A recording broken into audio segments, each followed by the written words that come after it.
Deep fake పెద్ద తలనొప్పిగా తయారైంది. సెలబ్రిటీలకే కాదు సామాన్యులకు కూడా తలనొప్పులు తెచ్చిపెడుతోంది. డీప్ ఫేక్ ని క్రైమ్ కి వాడుకోవడం కలవరానికి గురిచేస్తోంది.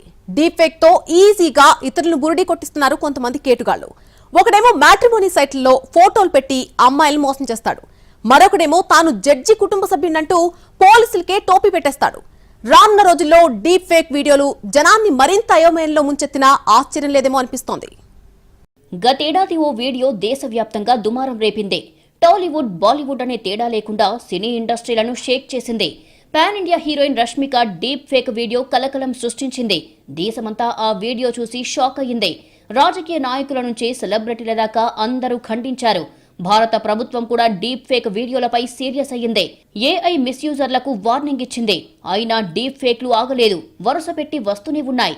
రష్మికతో మొదలైన డీప్ ట్రబుల్స్ కత్రినా, ప్రియాంక చోప్రా, సారా టెండూల్కర్, అమితాబ్ బచ్చన్, సచిన్, సోనూ సూద్ దాకా వచ్చాయి.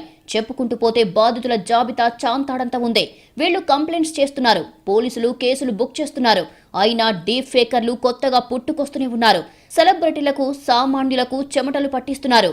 డీప్ ఫేక్లను తెగ వాడేస్తున్నారు కేటుగాళ్లు. ఓ యువకుడు సోషల్ మీడియాలో అమ్మాయి పేరుతో అకౌంట్ ఓపెన్ చేశాడు. ఫ్రెండ్ రిక్వెస్ట్ పంపి పరిచయాలు పెంచుకొని చాటింగ్లోకి దించాడు. పెళ్లంటూ నమ్మించి వర్చువల్ వలపు వల వేశాడు. అవసరాల ముసుగులో 14 లక్షల రూపాయలు కాజేశాడు.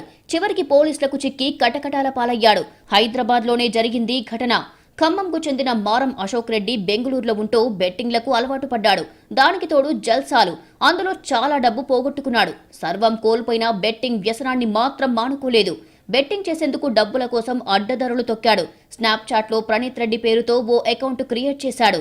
అందమైన యువతి ఫోటోలను ప్రొఫైల్ పిక్చర్స్ గా పెట్టాడు. అనేక మందికి ఫ్రెండ్ రిక్వెస్టులు పంపాడు.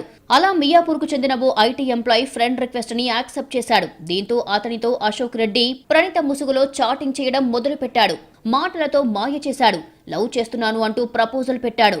ఐటీ ఉద్యోగిని డీప్ గా లవ్ లోకి దించేశాడు. అతడేమో తాను ప్రణీతతోనే చాటింగ్ చేస్తున్నాను అని భ్రమపడేవాడు. ప్రతిరోజు ప్రణీత పేరుతో అందమైన ఫోటోలు షేర్ చేసేవాడు అశోక్ రెడ్డి. అవన్నీ డీప్ ఫేక్ ద్వారా క్రియేట్ చేసినవే. ఫోటోలు, వీడియోలు డీప్ ఫేక్ అనే విషయాన్ని గుర్తించలేకుండా తయారు చేశాడు. ఆ ఫోటోలను చూసి లవ్ లో మునిగి తేలాడు ఐటీ ఉద్యోగి. అతను తన ట్రాప్ లో పడ్డాడు అని గ్రహించిన అశోక్ రెడ్డి పెళ్లి చేసుకుందామంటూ ప్రపోజ్ చేశాడు. ప్రణీత అనుకుని నమ్మిన ఆ ఐటీ ఉద్యోగి తన ఫోటోలను, పర్సనల్ విషయాలను షేర్ చేశాడు. ఇలా ఒకరిని కాదు, అనేక మందిని ట్రాప్ లోకి దించాడు అశోక్ రెడ్డి. అందరూ తన మాటలు నమ్మారని గ్రహించిన తర్వాత తాను వ్యాపారం చేస్తున్నాను అని, ఇందుకు ఆర్థిక సాయం చెయ్యాలని కొందరికి, తాను పలు రకాలుగా మోసపోయారని హృదయం కదిలించే విధంగా మరికొంతమందికి కట్టుకథలు చెప్పేవాడు. నమ్మిన బాధితులు అడిగినంత ఇచ్చేవారు. అలా 14 లక్షల రూపాయలు వసూలు చేశాడు. ఆ మొత్తాన్ని బెట్టింగ్, గేమింగ్లలో ఖర్చు చేశాడు. మోసపోయామని తెలుసుకున్న కొందరు బాధితుల ఫిర్యాదుతో అశోక్ రెడ్డిని అరెస్టు చేశారు సైబరాబాద్ సైబర్ క్రైమ్ పోలీసులు. మరో కేసులో ఏపీ హైకోర్టు న్యాయమూర్తి సోదరి పేరుతో మోసానికి పాల్పడిన ఓ కేటుగాన్ని పోలీసులు జైలుకు పంపించారు.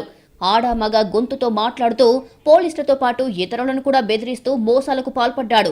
నిందితుడిని కృష్ణా జిల్లా మొవ్వ మండలం భట్ల పెనుమరుకి చెందిన గొట్టిపాటి సందీప్ గా గుర్తించారు. హైదరాబాద్ కేపీహెచ్పీకి చెందిన ఓ మహిళ విదేశాల్లో వీసా కోసం దళారులకు డబ్బిచ్చి మోసపోయింది. ఆ వివరాలు తెలుసుకున్న సందీప్ ఏపీ హైకోర్టు జస్టిస్ తన సోదరి అని, డబ్బు, వీసా కూడా ఇప్పిస్తాను అని ఆ మహిళను నమ్మించాడు.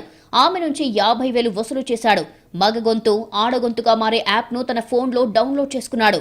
మొదట సైబరాబాద్ సిపికి ఫోన్ చేసి తాను ఏపీ హైకోర్టు జస్టిస్ ను మాట్లాడుతున్నాను అని చెప్పడంతో సిపి డీసీపీకి ఫోన్ చేయాలని సూచించారు.